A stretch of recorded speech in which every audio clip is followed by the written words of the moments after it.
Oke, jadi baru beberapa minggu yang lalu Poco M3 keluar dengan label entry level killer dengan harga mulai 1,8 juta aja. Baru beberapa minggu kemudian keluar lagi sebuah HP yang menurut saya bakalan jadi entry level killer, bahkan dia bisa mengkiller Poco M3. Dan perkenalkan, ini adalah Redmi 9T yang saya beli di Singapura, titip dari YouTuber Jubu ya, Bang Effendi. Seperti biasa kalau HP-HP yang belum resmi masuk ke Indonesia, biasanya saya titip ke Bang Effendi. Nah, khusus untuk Redmi, menurut saya bakalan lebih worth it kalau kalian nunggu resminya aja. Kenapa? Karena biasanya ya, menurut pengalaman, ini Poco M3 saya juga beli titip dari Bang Effendi. Nah, saya beli itu total pajak plus ongkir dia jadi 3,5 juta rupiah. Dan ketika resmi launching harganya mulai 1,7 juta rupiah. Jadi separuh lebih gitu. Menurut saya kalau misalkan memang barang yang akhirnya nanti akan resmi masuk ke Indonesia, lebih baik tunggu resminya aja. Kecuali kalau misalkan kalian beli Sony, LG, OnePlus atau smartphone lain yang memang nggak masuk ke Indonesia, itu masih oke lah. Redmi 9T ini memiliki 3 varian untuk memori RAM dan juga memori internal. Jadi yang saya beli ini 4GB, 64GB. Tapi juga tersedia pilihan seperti 4GB, 128GB dan 6GB, 128GB. Kemudian untuk warnanya yang saya beli ini kalau di boxnya carbon grey. Nah, kalau kalian lihat di packagingnya ini warna biru, sementara untuk real produknya carbon grey, sesuai dengan tulisan yang ada di boxnya. Nah, saya juga nggak tahu kenapa, mungkin ketika bagian packagingnya nih ngeprint boxnya warna carbon grey-nya habis, tinggal biru, jadi ya udahlah daripada nggak packaging, jadi di print warna biru. Lucu. Kemudian di dalam paket pembeliannya kita mendapatkan SIM ejector, ada kitab-kitab buku panduan, dan juga ada case yang warnanya transparan. Kemudian juga ada kabel USB Type A to Type C dan juga adapternya. Untuk Redmi 9T ini support fast charging 18 watt dan untuk chargernya 22,5 watt. Jadi lebih tinggi ketimbang support smartphone-nya. Dan kalau dari segi spesifikasi sebenarnya sama Redmi 9T dan juga Poco M3 ini kalau kita lihat dari chipsetnya aja. Jadi sama-sama menggunakan Snapdragon 662, GPU-nya Adreno 610, varian RAM dan memori internalnya pun sama. Jadi kalau Poco kan kelasnya entry level killer ya. Redmi ini ada di mana nih? Apakah dia Poco M3 killer gitu? Karena ada perbedaan fitur. Jadi kalau Poco M3 ini dia memiliki triple kamera, sementara Redmi 9T memiliki quad kamera. Jadi kameranya ada 4 dan dia juga memiliki fitur reverse charging. Jadi kalau misalkan kalian gunakan Mi 9T ini sebagai power bank untuk ngecas HP Poco M3 ini misalnya, bisa dengan daya 2,5 watt. Saya tadi bilang kalau kameranya beda karena Redmi 9T memiliki quad kamera, jadi dia memiliki tambahan 8 megapiksel ultra wide. Sementara untuk kamera lain sama ya untuk spesifikasinya. Jadi lensa utamanya 48 megapiksel, kemudian ada 2 megapiksel lensa depth dan 2 megapiksel lensa makro. Untuk Redmi 9T ada tambahan satu kamera 8 megapiksel ultra wide. Jadi buat kalian yang suka ambil-ambil gambar ultra wide, video ultra wide, ya Redmi 9T ini dari sisi kamera lebih bagus ketimbang Poco M3. Oke, jadi ini adalah kualitas kamera Redmi 9T di resolusi 1080p 30 fps dan sekarang kondisinya hujan deras ya. Jadi di Malang itu pagi sampai malam hujan. Jadi makanya kalau misalkan suara hujan kadang masuk ya mohon dimaklumi ya. Tapi kita sambil tes kualitas mic-nya gimana. Kalau misalkan suara saya lebih dominan, berarti mic noise cancel-nya bagus. Dan ini adalah kualitas kamera belakangnya di resolusi 1080p 30 fps dan agak low light sih ya. Dan ini adalah setup studio kita nanti. Jadi kalian bisa ikutin gimana perkembangannya, kenapa dikasih.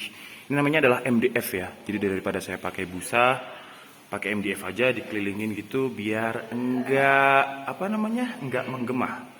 Nah, jadi seperti ini nanti bakalan ada lampu di sini banyak 1 2 3 biar kayak Indomaret gitu ya, langsung padang, langsung terang. Kemudian untuk spesifikasi lain menurut saya sama ya. Jadi baterainya sama-sama 6000 mAh baik Redmi 9T atau Poco M3. Dan yang saya harus apresiasi dari Xiaomi, dia bisa membuat HP yang nggak terlalu tebal dengan kapasitas baterai 6000 mAh.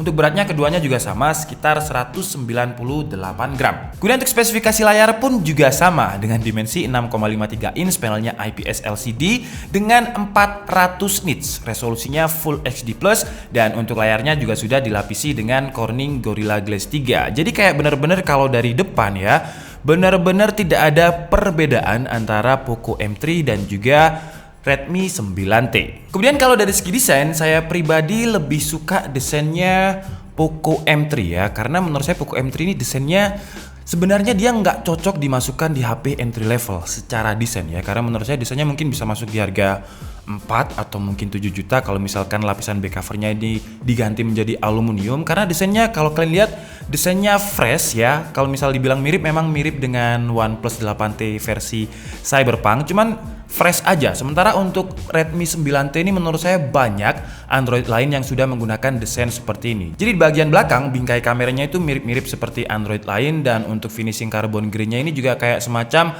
ada sinar matahari abstrak gitu kalau misalkan kita reflect-reflectkan. Kemudian untuk tulisan Redmi-nya kalau menurut saya pribadi sih terlalu besar, kalau misalkan kecil aja di pojok akan terlihat lebih elegan. Kemudian untuk build quality-nya kalau di bagian back cover sama-sama menggunakan plastik, cuman kalau untuk finishingnya saya juga suka Poco M3 karena dia agak kasar-kasar gimana gitu kalau misalkan kita pegang dengan satu tangan, nggak terlalu licin walaupun kita nggak pakai case-nya. Sementara untuk Redmi 9T ini menurut saya yaitu tadi ya, masih banyak Android lain yang memiliki desain seperti ini. Kemudian keduanya ini juga memiliki desain yang curve, dipegang dengan satu tangan, gak kerasa kotak-kotak banget. Untuk Redmi 9T di bagian kanan terdapat volume up and down dan juga tombol power yang berfungsi sebagai fingerprint juga. Di bagian bawah terdapat speaker, kemudian ada konektor Type-C, ada mic. Di bagian kiri terdapat SIM tray, yang SIM tray-nya ini support dual SIM, dan juga ada micro SD dedicated tambahan. Jadi kalau kalian merasa 64GB ini kurang, tambahin aja. Kemudian di bagian atas juga terdapat speaker lagi. Ya, jadi sama dengan Poco M3, speakernya udah stereo atau udah dual speaker. Sepertinya Xiaomi pengen membuat standar kalau HP apapun ya, walaupun HP 1 jutaan, kalau dari Xiaomi pasti udah stereo atau dual speaker. Kemudian juga masih ada audio jack dan juga ada lubang mic lagi. Kalau untuk performanya, karena chipsetnya sama dengan Poco M3, jadi ya skor Antutunya mirip-mirip. Untuk Redmi 9T yang kita bahas kali ini, skor Antutunya itu ada di 175.790. Kemudian kalau kita cek pakai Geekbench 5, performa single core-nya ada di 316 dan multicore-nya ada di 1403. Kemudian ketika kita tes pakai CPU throttling selama setengah jam, 10 menit pertama itu stabil di atas 90%. Kemudian dia turun menjadi sekitar 85%, dan di menit-menit akhir, 15 menit terakhir itu bisa turun sampai di bawah 80%. Tapi seperti biasa, kalian beli HP nggak mungkin kalian benchmark. Jadi sekarang langsung aja kita coba untuk tes gaming. Pertama kita coba di game PUBG Mobile, dan Redmi 9T dengan Snapdragon 662 mendapatkan settingan smooth dan high.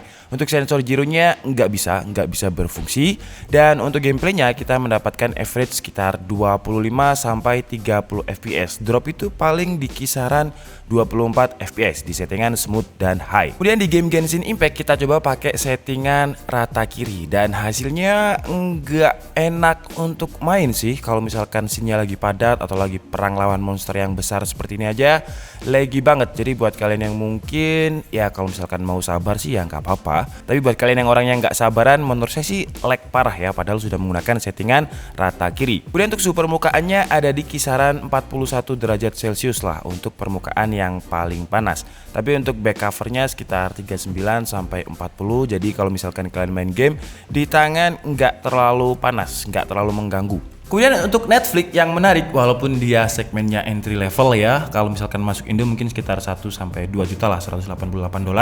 Ya, yang dari pengalaman saya Poco M3 biasanya lebih murah daripada harga Singapura. Dan untuk Netflixnya dia ada di wideband level L1. Jadi untuk Netflix, buat kalian yang suka nonton Netflix, kalian udah bisa nonton kualitas Full XD. Dan kalau untuk kualitas layarnya, untuk sekelas HP entry level, menurut saya layar IPS LCD dengan 400 nits dari Redmi 9T ini sama seperti Poco M3, yang menurut saya kualitas layarnya udah terlalu bagus untuk sebuah HP 1,7 jutaan kalau misalkan price tag-nya kita ambil dari Poco M3. Kemudian dari segi konektivitas, Wi-Fi-nya pakai Wi-Fi 5 dengan Bluetooth versi 5, belum Wi-Fi 6 ya. Ya kalau misalkan HP entry level kalian minta Wi-Fi 6, mungkin tahun depan Xiaomi bisa menghadirkan Wi-Fi 6 untuk sekelas HP entry level.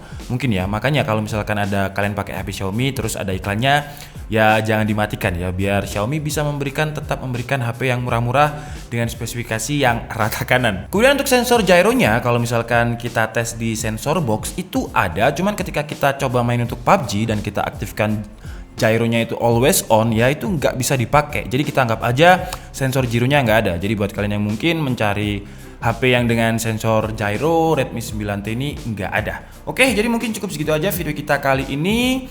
Kalau kalian ada pertanyaan ya, kalian pilih Poco M3 atau Mi 9T, Redmi 9T. Kalau saya pribadi, kalau secara desain, entah kenapa saya suka banget desainnya Poco M3. Cuman karena di sini ada ultra wide 8 megapiksel, ya kalau kalian carinya di sektor kamera ya Redmi 9T. Kemudian fitur lain dia ada reverse charging yang menurut saya sih nggak bakalan kepake juga karena dia cuma 2,5 watt ya kalau kalian ngecas dari sini, kecuali kalau misalkan kondisi emergency banget, mungkin teman kalian baterainya habis, nah kalian bisa pinjamkan ini sebagai power bank. Oke, jadi mungkin cukup segitu aja video kita kali ini. Saya minta maaf kalau ada kesalahan dalam penyampaian informasi. Seperti biasa kalian bisa mengkoreksinya di kolom komentar. Saya Dika Budi and see you on the next video. Bye bye.